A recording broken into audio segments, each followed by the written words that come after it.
Vai vispār tā var būt, ka pāriet un ānā gaist?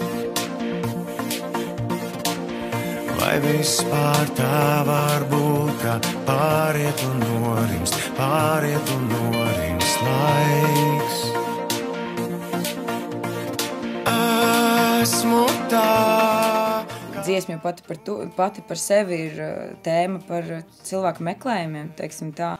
Ja es saprotu, ka viņi pēc būtības nesatiekās, viņi vienkārši meklē viens otru. Nu, un es tevi zīmēju, ja es tevi iztēlojos, kāds varētu izskatīties, tas mans dvēseles draugs, bet pēc būtības es tevi vēl neesmu saticis.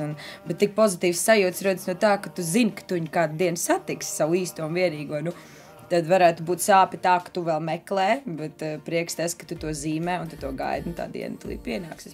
Es atceros, mēs spēlējām pagājušajā gadā Palādījumā, bija koncerts lielais, un mēs nospēlējām visas dziesmas, bet vienīgā dziesma, kuru prasīja atkārtot, un arī īstenībā Antrei bija nesen piedzimis bērniņš, un vispār mēs domājam, vai viņa būs vai nebūs, un tā kā mēs... Nē, vai es būšu vai nebūšu, un tad viņš saka, nu, man ir tas gods, tur pieteikt šo dziesmu, un Antra, vai tu te esi? Bet tas līnijas var redzēt?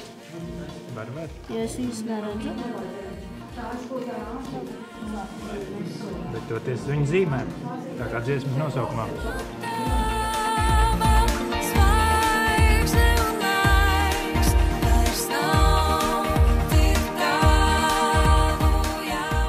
Mūzika, man liekas, ir tiešākais veids, kā parādīt cilvēkam šīs zemapziņas kaut kādas sajūtas, jo, kas ir mūzika, tā ir dvēseles valoda, kas ir dziedātājs, dvēseles barotājs, stāstītājs, tulkotājs.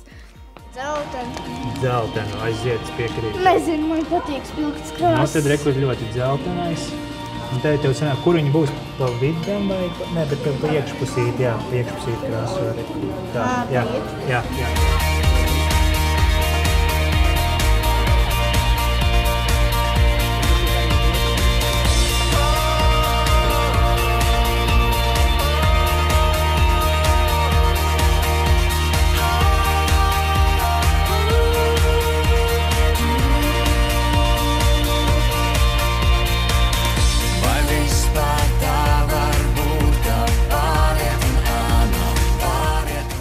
Bērņiem var novēlēt arvien skaļāk un arvien progresīvāk visiem mums pārējiem rādīt to savu optimismu.